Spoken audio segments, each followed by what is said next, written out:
Hello everyone, welcome to RK tutorial. So guys, మన ఛానల్లో ఉన్న సబ్స్క్రైబర్స్ అందరికీ కూడా గుడ్ న్యూస్ అండి. మరి ఏపీలో చాలా రోజుల తర్వాత కోర్టు జాబ్స్కి సంబంధించిన నోటిఫికేషన్ అయితే రాబోతుందండి. మరి దీనికి సంబంధించినటువంటి కొత్త బ్యాచ్ అయితే మన యాప్లో లాంచ్ చేయడం అయితే జరిగిందండి. మొదటి 500 మంది అభ్యర్థులకు మాత్రమే మరి ఈ కోర్సు 1 year వ్యాలిడిటీతో కేవలం 399 రూపీస్కి అందజేస్తున్నామండి. ఈ కోర్సు ప్రత్యేకత మరి 1000 క్లాసులు ఉంటాయండి అన్ని సబ్జెక్టుల పైన. 3000కు పైగా టెస్ట్ 30,000కు పైగా టెస్ట్ సిరీస్ ఉంటుంది. ఈచ్ టాపిక్ సంబంధించిన పీడిఎఫ్ ఫైల్ డౌన్లోడ్ ఆప్షన్ కూడా ఇవ్వడం జరిగింది, డౌన్లోడ్ చేసుకోవచ్చు. అన్ని ప్రీవియస్ పేపర్స్ అయితే అందుబాటులో ఉంటాయి.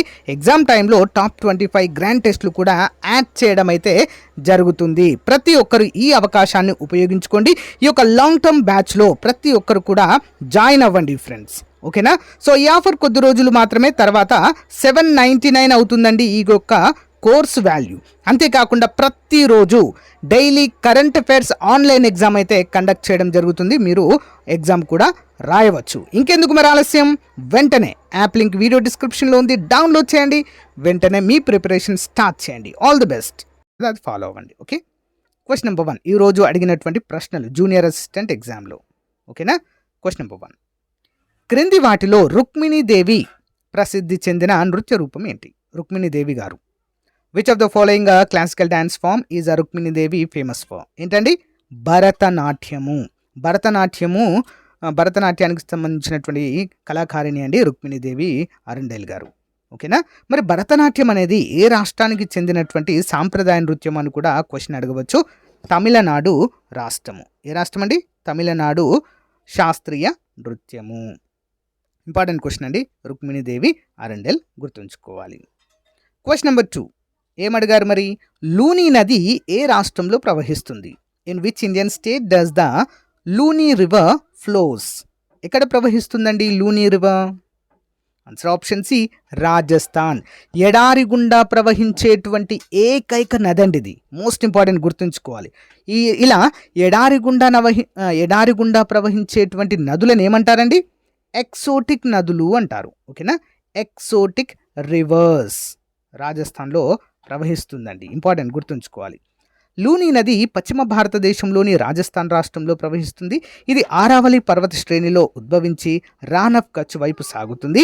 ఇది కరీ నది, ఓకే, కరీ నది లేదా సలైన్ రివర్ అని కూడా దీన్ని పిలుస్తారండి. Important question. ఎడారి గుండా ప్రవహించేటువంటి ఏకైక నది మన దేశంలో, ఓకేనా.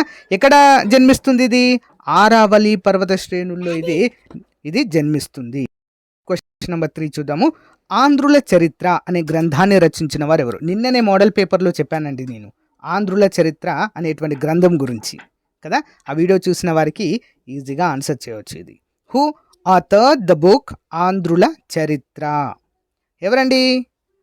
ఆప్షన్ సి అండి, బిఎస్ఎల్ హనుమంతరావు గారు, ఓకేనా. బిఎస్ఎల్ హనుమంతరావు గారు ఈ గ్రంథాన్ని రచించడము జరిగింది, ఆంధ్రుల చరిత్ర. ప్రముఖ చరిత్రకారుడు బిఎస్ఎల్ హనుమంతరావు ఆంధ్రుల చరిత్ర అనేటువంటి ప్రాముఖ్యమైన చరిత్ర గ్రంథాన్ని రచించారు. ఈ గ్రంథంలో ఆంధ్రుల ఉద్భవం, వారి సంస్కృతి, పాలన, వంశాలు మొదలైన వివరాలు ఇందులో క్లియర్గా మెన్షన్ చేయబడి ఉన్నాయి. ఓకే, క్వశ్చన్ నెంబర్ 4 నిజాం పాలన ఏ సంవత్సరంలో ప్రారంభమైంది? When did the Nizam rule begin? ఎప్పుడు స్టార్ట్ అయిందండి నిజాం వారి పాలన? ఆన్సర్ ఆప్షన్ సి, 1724 1724లో ప్రారంభం కావడం అయితే మనము చూడవచ్చు, ఓకేనా. నిజాం పాలన 1724లో ప్రారంభమైంది. మొఘల్ చక్రవర్తి మహమ్మద్ షా కాలంలో, ఎవరి కాలంలో అండి? మహమ్మద్ షా కాలంలో అసఫ్ జాహీ 1, వీరినే మీర్ కమరుద్దీన్ అని కూడా అంటారు. వీరు దక్కన్ యొక్క సుబేదార్గా ఉండేవారండి, ఓకేనా. దక్కన్ యొక్క సుబేదార్గా ఉండేవారు. ఆయన తర్వాత స్వతంత్రంగా హైదరాబాద్ రాష్ట్రాన్ని స్థాపించి, హైదరాబాద్ రాజ్యము స్థాపించి నిజాంగా పాలించబడ్డారు. ఈ విధంగా నిజాం పాలనకు 1724లో బీజం పడింది. ఇంపార్టెంట్ క్వశ్చన్ అండి, ఓకేనా. నెక్స్ట్ వన్, రాధా శ్రీధర్ ఏ కళా నృత్యంలో ప్రసిద్ధి చెందారు? Radha Sridhar. In which classical dance form is a Radha Sridhar renowned? Answer option B అండి, భరతనాట్యము, ఓకే, భరతనాట్యము. రాధా శ్రీధర్ భారతదేశానికి చెందిన ప్రముఖ శాస్త్రీయ నర్తకి. ఆమె భరతనాట్య నృత్య శైలిలో ప్రత్యేకమైన ప్రావీణ్యం కలిగి ఉంది. తన ప్రతిభతో ఈ నృత్య కళను ప్రపంచవ్యాప్తంగా ప్రదర్శించి గౌరవాన్ని కూడా పొందడం అయితే జరిగింది రాధా శ్రీధర్ గారు. Next question number 6. తెలంగాణ మొదటి అసెంబ్లీ స్పీకర్ ఎవరు? తెలంగాణ మొదటి assembly speaker. Who was the first speaker of Telangana assembly? ఎవరండి? ఆప్షన్ బి అండి, మధుసూదన చారి గారు. ఓకేనా. 2014లో తెలంగాణ రాష్ట్రం ఏర్పడ్డ తర్వాత తొలి అసెంబ్లీ స్పీకర్గా సిరికొండ మధుసూదనాచారి నియమితులయ్యారు. ఆయన భారతీయ జనతా పార్టీ నుంచి వచ్చిన టీఆర్ఎస్ పార్టీలో చేరారండి. ఫస్ట్ బీజేపీలో ఉండేవారు, తర్వాత టీఆర్ఎస్ పార్టీలో చేరి మొట్టమొదటి లోక్సభ స్పీకర్. ఓకేనా. తెలంగాణ రాష్ట్రాన్ని 28వ స్టేట్గా ఏర్పడినటువంటి తెలంగాణ రాష్ట్రానికి మొట్టమొదటి స్పీకర్. క్వశ్చన్ అండి. నెక్స్ట్, వరంగల్ నగరాన్ని నిర్మించిన కాకతీయ రాజు ఎవరు? Which Kakatiya ruler develop the city of Warangal? Answer options అండి, గణపతి దేవుడు. ఎవరండి? గణపతి దేవుడు. చూద్దాం. 13వ శతాబ్దంలో కాకతీయ సామ్రాజ్యాన్ని గణపతి దేవుడు విస్తరించారు. ఆయన పాలనలో వరంగల్ను రాజధానిగా అభివృద్ధి చేయడం అయితే జరిగింది. గణపతి దేవ, a ruler of Kakatiya dynasty, expanded the kingdom of 13th century and developed Varangal as a capital. Warangal పట్టణాన్ని రాజధానిగా చేసుకుని పాలించారు. నెక్స్ట్ వన్, నిజాం మరియు బ్రిటిష్ మధ్య జరిగిన మొదటి ఒప్పందం ఏంటి? నిజాంలకి మరియు బ్రిటిష్కి మధ్య జరిగిన మొదటి ఒప్పందం. What was the first agreement between Nizam and Britishers? Answer option A, subsidiary alliance ఒప్పందము 1798. ఓకే, సబ్సిడరీ అలయన్స్ ఒప్పందం అండి. ఎప్పుడు జరిగింది ఇది? 1798లో జరిగింది. ఓకే, చూద్దాం. 1798 సెప్టెంబర్ 1న నిజాం ఆల్ ఖాన్ లేదా అసఫ్జా II ఈస్ట్ ఇండియా కంపెనీతో సబ్సిడరీ అలయన్స్ ఒప్పందం కుదుర్చుకున్నారు. దీనివల్ల హైదరాబాద్ మొదటి బ్రిటిష్ రక్షిత రాజరిక రాజ్యంగా మారిందండి. అంటే బ్రిటిష్ వారి చేత రక్షించబడుతున్నటువంటి మొట్టమొదటి రాజ్యము. ఓకేనా, ఇంపార్టెంట్. నెక్స్ట్ వన్, ప్రపంచ ఉపరితల వైశాల్యంలో భారతదేశ ఉపరితల శాతం ఎంత? ఎన్నోసార్లు చెప్పుకున్నామండి మనం క్లాసెస్లో ఇది. What is the percentage of India's area in the total world surface area? ఎంత శాతం అండి? 2.4%. ఓకేనా, 2.4%. ఆంధ్రప్రదేశ్లో హైకోర్టు ఉద్యోగాలకు ప్రిపేర్ అవుతున్నటువంటి అభ్యర్థులకు కూడా ఇవి చాలా చాలా ముఖ్యమండి. క్వశ్చన్స్ ఏ విధంగా అడుగుతున్నారు? సింపుల్గానే ఉంటాయండి. క్వశ్చన్ చాలా చాలా సింపుల్గా ఉంటాయి. బట్ మనం ఏంటంటే సబ్జెక్ట్ని మిస్ అవ్వకుండా మొత్తం చదవాలి. అలా చదివినప్పుడు మాత్రమే ఎలాంటి క్వశ్చన్ అయినా మనము ఆన్సర్ చేయగలుగుతాం. చాలా సింపుల్, 1 వర్డ్లోనే ఆన్సర్స్ ఇస్తారు. 1 వర్డ్ క్వశ్చన్సే, క్వశ్చన్ టు ఆన్సర్. అప్లికేషన్ మెథడ్లో ఉండవు. ఓకేనా, నెగిటివ్ మార్కింగ్ కూడా లేదు. ఓకే, మరి ప్రపంచ విస్తీర్ణంలో భారతదేశం యొక్క వాటా ఎంతండి? 2.4%. Okay, important. City of lakes అని ఏ నగరాన్ని పిలుస్తారు? City of lakes is known as the city of which city is known as the city of lakes? ఏంటండి? ఉదయ్పూర్, రాజస్థాన్లో ఉంటుందండి. ఉదయ్పూర్ సరస్సుల నగరము. పింక్ సిటీ కూడా ఇక్కడే ఉంటుందండి. Pink city. ఓకేనా, గులాబీల నగరం అంటాం. పింక్ సిటీ గులాబీ నగరము జైపూర్ అంటాము. మరి సరస్సుల నగరం అని ఉదయ్పూర్ అంటాం, సిటీ ఆఫ్ లేక్స్. రాజస్థాన్లో ఉదయ్పూర్ అనేక అందమైన సరస్సులతో ఉన్నందున దీన్ని సిటీ ఆఫ్ లేక్స్గా పిలుస్తారు. Okay, next, which article is consider the heart and soul of the Indian constitution? Bharat రాజ్యాంగం యొక్క హృదయము మరియు ఆత్మగా ఏ ఆర్టికల్ను పరిగణించబడింది? ఎన్నోసార్లు చెప్పానండి మన క్లాసెస్లో రిపీటెడ్గా. కాన్స్టిట్యూషన్ ప్రాథమిక హక్కుల గురించి వచ్చిందనుకోండి, ఇది రిపీట్ చేయడం అయితే జరిగింది కదా. ఏ ఆర్టికల్ అంటారండి? 32వ ఆర్టికల్, ఆర్టికల్ నెంబర్ 32. అయితే వీటిని ఇష్యూ చేసేటువంటి అధికారము 32వ ఆర్టికల్ ప్రకారము సుప్రీంకోర్ట్ ఆఫ్ ఇండియాకు ఉంటుందండి, సుప్రీంకోర్టుకి. అండ్ 226వ ఆర్టికల్ ప్రకారము హైకోర్టుకు ఉంటుంది. రిట్స్ ఉంటాయి ఇందులో. ఈ రిట్స్ను ఇష్యూ చేసేటువంటి అధికారము. ఓకేనా, చూద్దాం వివరాలు. రాజ్యాంగ పరిష్కార హక్కును కలిగించే ఆర్టికల్ 32 డాక్టర్ బిఆర్ అంబేద్కర్ గారు భారత రాజ్యాంగం యొక్క హృదయము మరియు ఆత్మగా పేర్కొన్నారు. ఇది వ్యక్తిగత హక్కులను ఉల్లంఘించినప్పుడు నేరుగా గౌరవనీయ సుప్రీంకోర్టును ఆశ్రయించే అవకాశాన్ని మనకు కల్పిస్తుంది. ఇంపార్టెంట్ క్వశ్చన్ అండి ఇది. Okay, next one, who were the first to invade India? అంటే భారతదేశంపై మొట్టమొదటి దండయాత్రను చేసిన వారు ఎవరు? ఎవరు వచ్చారండి భారతదేశం పైనకి? ఆన్సర్ ఆప్షన్ సి ఆర్యులు వచ్చారండి. ఆర్యులు, ఆర్యాస్ మైగ్రేషన్ థియరీ అని ఉంటుంది కదండి. ఆర్యులు మన దేశానికి వచ్చినటువంటి వారే అండి, భారతీయులు కాదు. ఓకేనా. ఆర్కిటిక్ హోమ్ ఆఫ్ వేదాస్ అని చెప్పేసి ఒక గ్రంథం ఉంటుంది కదా, బాలగంగాధర్ తిలక్ రాశారు. ఆర్కిటిక్ హోమ్ ఆఫ్ వేదాస్ అంటే ఆర్యులు అక్కడి నుంచి ఆర్కిటిక్ అనేటువంటి ప్రాంతం నుంచి వచ్చారని తెలియజేస్తుంది. ఆర్యులు క్రీస్తు పూర్వము 1500 ప్రాంతంలో భారతదేశంలోకి వలస వచ్చి స్థిరపడిన వారు. వారు మధ్యాసియా నుంచి వచ్చారు మరియు భారత సంస్కృతి మరియు భాషపై గొప్ప ప్రభావాన్ని చూపారు. మ్యాక్సిమం చెప్పాలంటే ఉత్తర భారతదేశంలో ఉండేటువంటి ఆర్యులు అని, దక్షిణ భారతదేశంలో ఉండేటువంటి వారిని ద్రవిడులు అని చెప్పేసి మనమైతే చెప్పుకుంటూ ఉంటాము. Next one, what is consider the earliest known water tank of Asian India?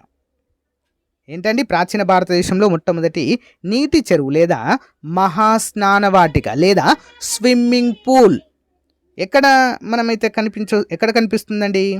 So great bath of Mohenjodaro. ఓకేనా. అతి పెద్ద స్నానవాటిక మొహంజోదారోలో బయలుపడము జరిగింది. మొహంజోదారోలో లభించిన గ్రేట్ బాత్ను పురాతన ప్రపంచంలోనే మొట్టమొదటి ప్రజా నీటి ట్యాంక్, ఓకేనా, అంటే ప్రజలందరూ కూడా స్నానం చేయడానికి ఒక స్విమ్మింగ్ పూల్ అయితే నిర్మించడం జరిగింది. సో ఉత్కృష్టమైన నీటి నిర్వహణ వ్యవస్థనైతే ఇది సూచిస్తుంది. ఆ కాలంలోనే, ఓకేనా, సింధు నాగరికత టైంలోనే నీటి నిర్వహణ ఎంత పర్ఫెక్ట్గా ఉందో ఈ యొక్క స్విమ్మింగ్ పూల్ ద్వారా మనము తెలుసుకోవచ్చు. Next one, who shifted the capital from Aurangabad to Hyderabad? Aurangabad నుండి హైదరాబాద్కు రాజధాని మార్చిన వారు ఎవరు?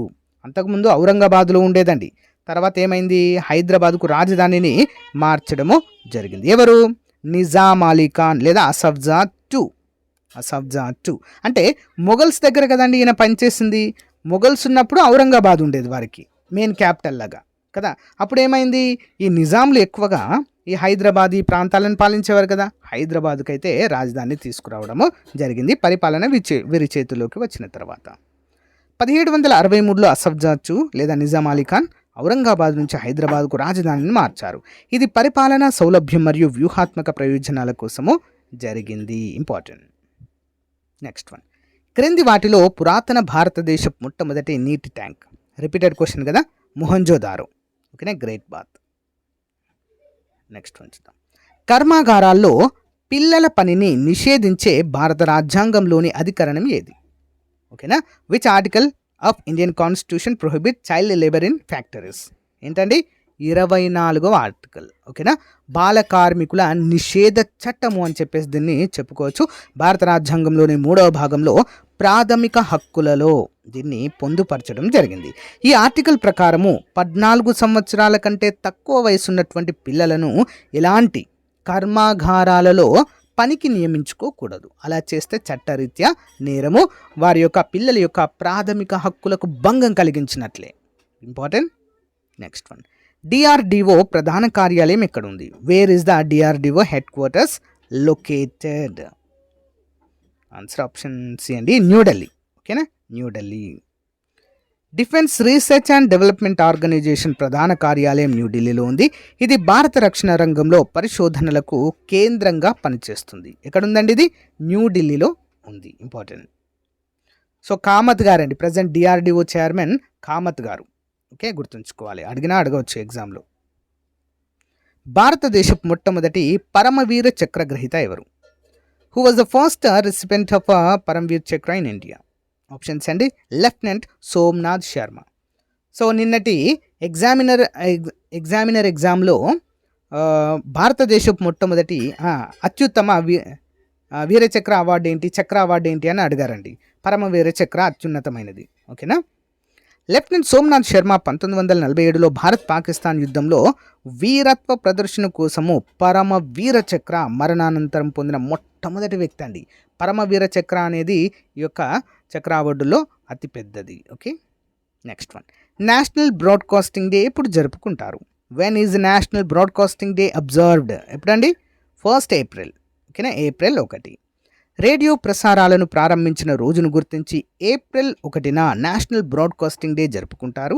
ఇది సమాచార రంగంలోని పురోగతిని సూచిస్తుంది. ఇంపార్టెంట్. నెక్స్ట్ వన్, గాంధీజీ స్థాపించిన బ్యాంక్ పేరేమిటి? What is the name of the bank started by Mahatma Gandhi? ఏంటండి answer? Union Bank of India. Okay, Union Bank of India, option B. చూద్దాం. మహాత్మా గాంధీ 1919లో ముంబైలో యూనియన్ బ్యాంక్ ఆఫ్ ఇండియాను ప్రారంభించారు. ఇది భారతదేశంలోని ప్రధాన ప్రభుత్వ రంగ బ్యాంకుల్లో ఒకటిగా మనము చెప్పుకోవచ్చు. గాంధీజీ గారి చేత స్థాపించబడింది. ఓకేనా. Next one. బుధుడు గ్రహం భూమి చుట్టూ తిరిగే కాల వ్యవధి ఎంత? What is the revolution period of Mercury around the sun? ఎన్ని రోజులలో కంప్లీట్ చేస్తుందండి? 88. అదే మన భూమి సూర్యుని చుట్టూ తిరగడానికి ఎన్ని రోజులు సమయం పడుతుంది? 365 రోజులు, అంటే సంవత్సరం పడుతుంది. కానీ బుధుడికి కేవలం 88 రోజులు మాత్రమే పడుతుంది. నిన్నటి ఎగ్జామ్లో కూడా ఒక క్వశ్చన్ అడిగారు, సూర్యునికి అత్యంత దగ్గరలో ఉన్నటువంటి గ్రహము ఏంటి అని అడిగారు. ఏంటి? బుధుడు. చూసారా, మళ్ళీ బుధుని గురించే మరొక క్వశ్చన్ రావడం జరిగింది ఈరోజు జూనియర్ అసిస్టెంట్ ఎగ్జామ్లో. ఓకే, గమనించాలి. బుధ గ్రహము సూర్యుడి నుంచి 88 రోజులకు ఒకసారి తిరుగుతుంది. ఇది సౌర కుటుంబంలో అతి వేగంగా తిరిగే గ్రహము, అతి చిన్న గ్రహంగా, సూర్యుడికి అతి దగ్గరగా ఉండే గ్రహంగా కూడా చెప్పుకోవచ్చు. Next one. ఆర్టికల్ 51A క్రింద ఏం చెప్పబడింది? What does article 51A of the Indian constitution deal with? ఏంటండి? Fundamental duties.